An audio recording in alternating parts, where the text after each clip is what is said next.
क्या कभी ऐसा हुआ है कि भूख सिर्फ पेट की ना हो, बल्कि सम्मान की भी हो?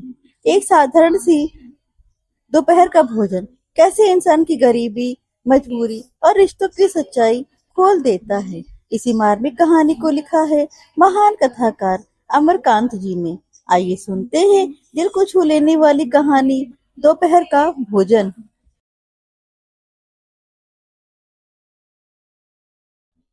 सिद्धेश्वरी ने खाना बनाने के बाद चूल्हे को बुझा दिया और दोनों घुटने के बीच सिर रखकर शायद पैर की उंगलियां या जमीन पर चलते चींटी चींटियों को देखने लगी। अचानक उसे महसूस हुआ कि कुछ देर से उसे प्यास लगी है। वह मतवाले की तरह उठी और गगरे से लोटा भर पानी लेकर गट गट चढ़ा गई। खाली पानी उसके कलेजे में लग गया और वह हाय हाय कहकर वहीं जमीन पर लेट गई।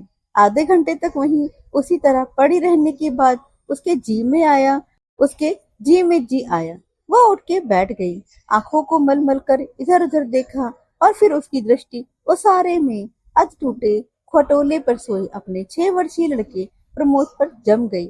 लड़का नंग धड़ंग पड़ा था। उसके गले तथा छाती की हड्डियां साफ दिखाई देती थी। उसके हाथ पैर बासी ककड़ियों की तरह सूखे तथा बेजान पड़े थे और उसका पेट हंडिया की तरह फूला हुआ था। उसका मुख खुला हुआ था और उस पर अनगिनत मक्खियां उड़ रही थीं। वह उठी, बच्चे के मुंह पर अपना एक फटा गंदा ब्लाउज डाल दिया और एक आध मिनट सुन खड़ी रहने के बाद उसने दरवाजे पे आकर किवाड़ की आड़ से गली निहारने लगी। 12 बज चुके थे। धूप अत्यंत तेज थी और कभी एक दो व्यक्ति सिर पर तौलिया या गमछा या रखे हुए या मजबूती से छाता ताने हुए फुर्ती के साथ लपकते हुए सामने से गुजर जाते। 10-15 मिनट तक वह उसी तरह खड़ी रही। फिर उसके चेहरे पर व्यग्रता फैल गई और उसने आसमान तथा कड़ी धूप की ओर चिंता से देखा। एक दो क्षण बाद उसने सिर को किवाड़ से काफी आगे बढ़ाकर गली की छोर की तरफ निहारा तो उसका बड़ा लड़का रामचंद्र धीरे धीरे घर की ओर सरकता नजर आया। उसने फुर्ती से एक लोटा पानी ओसारे की चौकी के पास नीचे रख दिया और चौके में जाकर खाने के स्थान को जल्दी जल्दी पानी से लीपने पोंछने लगी। वहां पीढ़ा रखकर उसने सिर को दरवाजे की ओर घुमाया ही था कि रामचंद्र ने अंदर कदम रखा। रामचंद्र आकर धम से चौकी पर बैठ गया और फिर वहीं बेजान सा लेट गया। उसका मुख लाल तथा चढ़ा हुआ था। उसके बाल अस्त व्यस्त थे और उसके फटे पुराने जूतों पर गर्द जमी हुई थी। सिद्धेश्वरी की पहले हिम्मत ही नहीं हुई कि उसके पास आए और वहीं से वह भयभीत हिरनी की भांति सिर उचका घुमाकर बेटे की ओर व्यग्रता से निहारती रही। किंतु लगभग 10 मिनट बीतने के पश्चात भी जब रामचंद्र नहीं उठा तो वह घबरा गई। पास जाकर पुकारा, बड़कू बड़कू, लेकिन उसके कुछ उत्तर न देने पर वह डर गई और लड़के की नाक के पास हाथ रख दिया। सांस ठीक से चल रही थी। फिर सिर पर हाथ रखकर देखा, बुखार नहीं था। हाथ के स्पर्श से रामचंद्र ने आंखें खोली। पहले उसने माँ की ओर सुस्त नजरों से देखा, फिर झट से उठ बैठा। जूते निकालते और नीचे रखे लोटे के जल से हाथ पैर धोने के बाद वह यंत्र की तरह चौकी पर आकर बैठ गया। सिद्धेश्वरी ने डरते डरते पूछा, खाना ले आऊं? रामचंद्र ने उठते हुए प्रश्न किया, बाबूजी खा चुके? सिद्धेश्वरी ने चौकी की ओर भागते हुए उत्तर दिया, आते ही होंगे। रामचंद्र पीढ़े पर बैठ गया। उसकी उम्र लगभग 21 वर्ष की थी। लंबा, दुबला पतला, गोरा रंग, बड़ी बड़ी आंखें तथा होठों पर झुर्रियां। वह एक स्थानीय दैनिक समाचार पत्र के दफ्तर में अपनी तबीयत से प्रूफ रीडरी का काम सीखता था। पिछले साल ही उसने इंटर पास किया था। सिद्धेश्वरी ने खाने की थाली सामने लाकर रख दी और पास ही बैठकर पंखा करने लगी। रामचंद्र ने खाने की ओर दार्शनिक की भांति देखा। कुल 2 रोटियां, भर कटोरा, पनियाई दाल और चने की तली तरकारी थी। रामचंद्र ने रोटी के प्रथम टुकड़े को निगलते हुए पूछा, मोहन कहाँ है? बड़ी कड़ी धूप हो रही है। मोहन सिद्धेश्वरी का मंझला लड़का था। उसकी उम्र 18 वर्ष थी और वह इस साल हाई स्कूल का प्राइवेट इम्तिहान देने की तैयारी कर रहा था। वह ना मालूम कब से घर से गायब था और सिद्धेश्वरी को स्वयं पता नहीं था कि वह कहाँ गया है। किंतु सच बोलने की उसकी तबीयत नहीं हुई और झूठ मूठ उसने कहा किसी लड़के के यहाँ पढ़ने गया है, आता ही होगा। दिमाग उसका बड़ा तेज है और उसकी तबीयत 24 घंटे पढ़ने में ही लगी रहती है।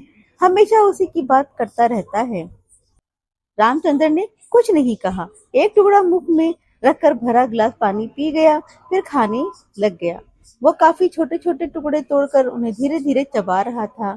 सिद्धेश्वरी भय तथा आतंक से अपने बेटे को एकटक निहार रही थी। कुछ क्षण बीतने के बाद डरते डरते उसने पूछा, वहां कुछ हुआ क्या? रामचंद्र ने अपनी बड़ी बड़ी भावहीन आंखों से अपनी माँ को देखा, फिर नीचा सिर करके कुछ रुखाई से बोला, समय आने पर सब ठीक हो जाएगा। सिद्धेश्वरी चुप रही। धूप और तेज होती जा रही थी। छोटे आंगन के ऊपर आसमान में बादल का एक दो टुकड़े पाल की नावों की तरह तैर रहे थे। बाहर की गली से गुजरते हुए वह खड़खड़िया एक एक की आवाज आ रही थी और खटोले पर सोए बालक की सांस का खर खर शब्द सुनाई दे रहा था। रामचंद्र ने अचानक चुप्पी को भंग करते हुए पूछा, प्रमोद खा चुका? सिद्धेश्वरी ने प्रमोद की ओर देखते हुए उदास स्वर में उत्तर दिया, हाँ खा चुका। रोया तो नहीं था? सिद्धेश्वरी फिर झूठ बोल गई। आज तो सचमुच नहीं रोया। वह बड़ा ही होशियार हो गया है। कहता था बड़का भैया के यहाँ जाऊंगा। ऐसा लड़का। पर वो आगे कुछ बोल ना सकी, जैसे उसके गले में कुछ अटक गया। कल प्रमोद ने रेवड़ी खाने की जिद पकड़ ली थी और उसके लिए 1.5 घंटे तक रोने के बाद सो गया था। रामचंद्र ने कुछ आश्चर्य के साथ अपनी माँ की ओर देखा और फिर सिर नीचा करके कुछ तेजी से खाने लगा। थाली में जब रोटी का एक टुकड़ा शेष रह गया तो सिद्धेश्वरी ने उठने का उपक्रम करते हुए प्रश्न किया, एक रोटी और लाती हूँ। रामचंद्र हाथ से मना करते हुए हड़बड़ा कर बोला, नहीं नहीं, जरा भी नहीं, मेरा पेट पहले ही भर चुका है। मैं तो यह भी छोड़ने वाला हूँ, बस अब नहीं। सिद्धेश्वरी ने जिद की, अच्छा आधी ही खा ले। लड़का बिगड़ उठा, आधी खिलाकर बीमार कर डालने की तबीयत है क्या? तुम लोग जरा भी नहीं सोचती हो, बस अपनी जिद। भूख रहती तो क्या नहीं ले लेता? सिद्धेश्वरी जहाँ की तहाँ बैठी ही रह गई। रामचंद्र ने थाली में बचे हुए टुकड़े से हाथ खींच लिया और लोटे की ओर देखते हुए कहा, माँ पानी लाओ। सिद्धेश्वरी लोटा लेकर पानी लेने चली गई। रामचंद्र ने कटोरे को उंगलियों से बजाया, फिर हाथ को थाली में रख दिया। एक दो क्षण बार रोटी के टुकड़े को इधर को रोटी के टुकड़े को धीरे से हाथ से उठाकर आंख से निहारा और अंत में इधर उधर देखने के बाद टुकड़े के मुंह में रख लिया, जैसे वह भोजन का ग्रास न होकर पान का बीड़ा हो। मंझला लड़का मोहन आते ही हाथ पैर धोकर पीढ़े पर बैठ गया। वह कुछ सांवला था और उसकी आंखें छोटी थी। उसके चेहरे पर चेचक के दाग थे। वह अपने भाई की ही तरह दुबला पतला था, किंतु उतना लंबा न था। वह उम्र की अपेक्षा कहीं अधिक गंभीर और उदास दिखाई पड़ रहा है। सिद्धेश्वरी ने उसके सामने थाली रखते हुए प्रश्न किया, कहाँ रह गए थे बेटा? भैया पूछ रहा था। मोहन ने रोटी के एक बड़े ग्रास को निगलने की कोशिश करते हुए अस्वाभाविक मोटे स्वर में जवाब दिया, कहीं तो नहीं गया था, यहीं पर था। सिद्धेश्वरी वहीं बैठकर पंखा डुलाती हुई उस तरह बोली जैसे स्वप्न में बड़बड़ा रही हो। बड़का तुम्हारी बड़ी तारीफ कर रहा था, कह रहा था मोहन बड़ा दिमागी होगा, उसकी तबीयत 24 घंटे पढ़ाई में ही लगी रहती है। यह कहकर उसने अपने मंझले लड़के की तरफ देखा, जैसे उसने कोई चोरी की हो। मोहन अपनी माँ की ओर देखकर फीकी हंसी हंस पड़ा और फिर खाने में जुट गया। वह परोसी गई 2 रोटियों में से एक रोटी कटोरी की 3/4 दाल तथा अधिकांश तरकारी साफ कर चुका था। सिद्धेश्वरी की समझ में नहीं आया कि वह क्या करे। इन दोनों लड़कों से उसे बहुत डर लगता था। अचानक उसकी आंखें भर आईं। वह दूसरी ओर देखने लगी। थोड़ी देर बाद उसने मोहन की ओर मुंह फेरा तो लड़का लगभग खाना समाप्त कर चुका था। सिद्धेश्वरी ने चौंकते हुए पूछा, एक रोटी देती हूँ? मोहन ने रसोई की ओर रहस्यमय नेत्रों से देखा, फिर स्वस्थ स्वर में बोला, नहीं। सिद्धेश्वरी ने गिड़गिड़ाते हुए कहा, नहीं बेटा, मेरी कसम, थोड़ी ही ले लो, तुम्हारे भैया ने एक रोटी ली थी। मोहन ने अपनी माँ की ओर गौर से देखा, फिर धीरे धीरे इस तरह उत्तर दिया जैसे कोई शिक्षक अपने शिष्य को समझाता है, नहीं रे, बस अव्वल तो अब भूख नहीं, फिर रोटियां तूने ऐसी बनाई है कि खाई नहीं जाती, न मालूम कैसी लग रही हैं। खैर, अगर तू चाहती है तो कटोरे में थोड़ी दाल दे दे, दाल बड़ी अच्छी बनी है। सिद्धेश्वरी से कुछ कहते ना बना और उसने कटोरे को दाल से भर दिया। मोहन कटोरे को मुंह लगाकर सुड़ सुड़ पी रहा था कि मुंशी चंद्रिका प्रसाद जूतों को खस खस खींचते हुए आए और राम का नाम लेकर चौकी पर बैठ गए। सिद्धेश्वरी ने माथे पर साड़ी को कुछ नीचे खिसका लिया और मोहन दाल को एक सांस में पीकर तथा पानी के लोटे को हाथ में लेकर तेजी से बाहर चला गया। दो रोटियां, कटोरे भर दाल, चने की तली तरकारी। मुंशी चंद्रिका प्रसाद पीढ़े पर पालथी मारकर बैठे रोटी की एक एक ग्रास को इस तरह चुबला चबा रहे थे जैसे बूढ़ी गाय जुगाली करती है। उनकी उम्र 45 वर्ष के लगभग थी, किंतु 50-55 के लगने लगे थे। शरीर का चमड़ा झूलने लगा था, गंजी खोपड़ी आईने की भांति चमक रही थी। गंदी धोती के ऊपर अपेक्षाकृत कुछ साफ बनियान तार तार लटक रही थी। मुंशी जी ने कटोरे को हाथ में लेकर दाल को थोड़ा थुड़कते हुए पूछा, बड़का दिखाई नहीं दे रहा। सिद्धेश्वरी की समझ में नहीं आ रहा था कि उसके दिल में क्या हो गया है, जैसे कुछ काट रहा हो।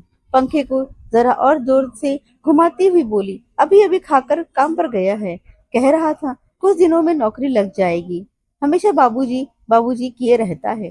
बोला, बाबूजी देवता के समान है। मुंशी जी के चेहरे पर कुछ चमक आई। शर्माते हुए पूछा, ऐ क्या कहता था कि बाबूजी देवता के समान है? बड़ा पगला है। सिद्धेश्वरी पर जैसे नशा चढ़ गया था। उन्माद की रोगड़ी की भांति बड़बड़ाने लगी, पगला नहीं है, बड़ा होशियार है, इस जमाने का कोई महात्मा है। मोहन तो उसकी बड़ी तारीफ करता है। आज कह रहा था भैया कि शहर में बड़ी इज्जत होती है, पढ़ने लिखने वालों में बड़ा आदर होता है, और बड़का तो छोटे भाइयों पर जान देता है। दुनिया में वह सब कुछ सह सकता है, पर यह नहीं देख सकता कि उसके प्रमोद को कुछ हो जाए।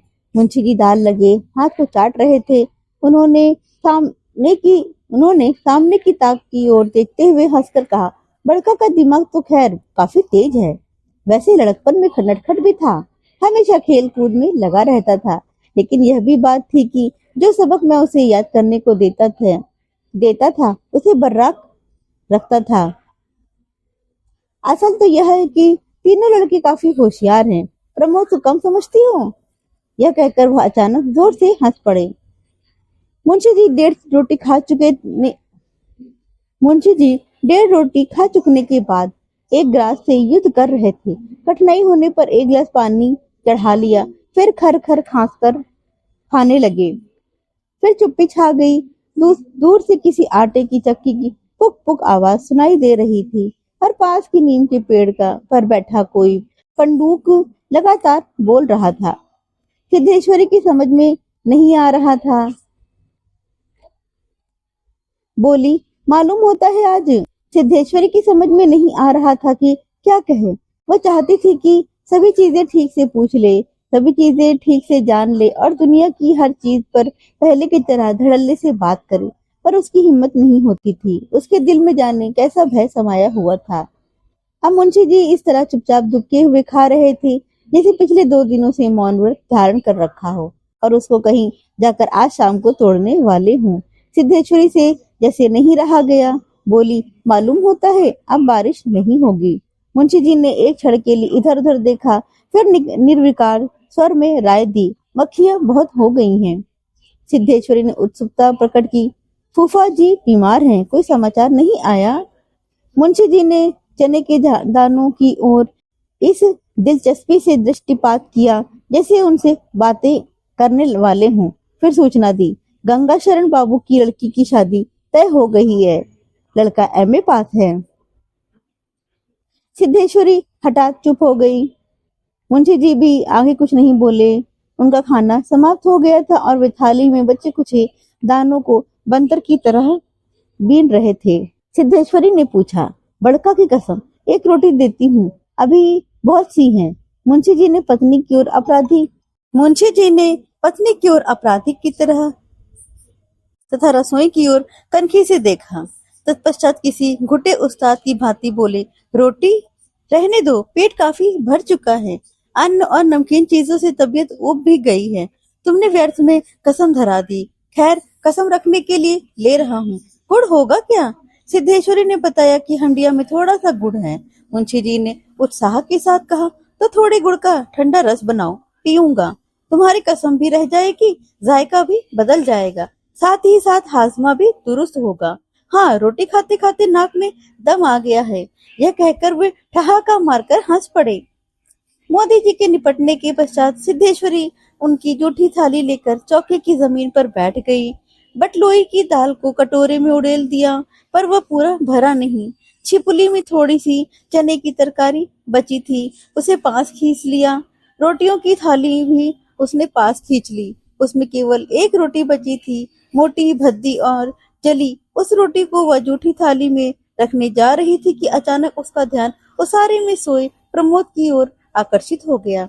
उसने लड़के को कुछ देर तक एकटक देखा, फिर रोटी को दो बराबर टुकड़ों में विभाजित कर दिया। एक टुकड़े को तो अलग रख दिया और दूसरे टुकड़े को अपनी जूठी थाली में रख लिया। तदुपरांत एक लोटा पानी लेकर खाने बैठ गई। उसने पहला ग्रास मुंह में रखा और तब न मालूम कहां से उसकी आंखों से टप टप आंसू चूने लगे। सारा घर मक्खियों से भन भन कर रहा था। आंगन की अलगनी पर एक गंदी साड़ी टंगी थी, जिसमें पैबंद लगे हुए थे। दोनों बड़े लड़कों का कहीं पता नहीं था। बाहर की कोठरी में मुंशी जी औंधे मुंह होकर निश्चिंतता के साथ सो रहे थे, जैसे 1.5 महीने पूर्व मकान किराया नियंत्रण विभाग की क्लर्की से उनकी छटनी न हुई हो और शाम को उनको काम की तलाश में कहीं जाना ना हो। तो यह थी अमरकांत की बेहद मार्मिक कहानी दोपहर का भोजन। अगर कहानी ने आपको सोचने पर मजबूर किया हो तो वीडियो को लाइक करें, चैनल को सब्सक्राइब करें और ऐसी ही शानदार हिंदी कहानियों के लिए जुड़े रहें। फिर मिलेंगे एक नई कहानी के साथ।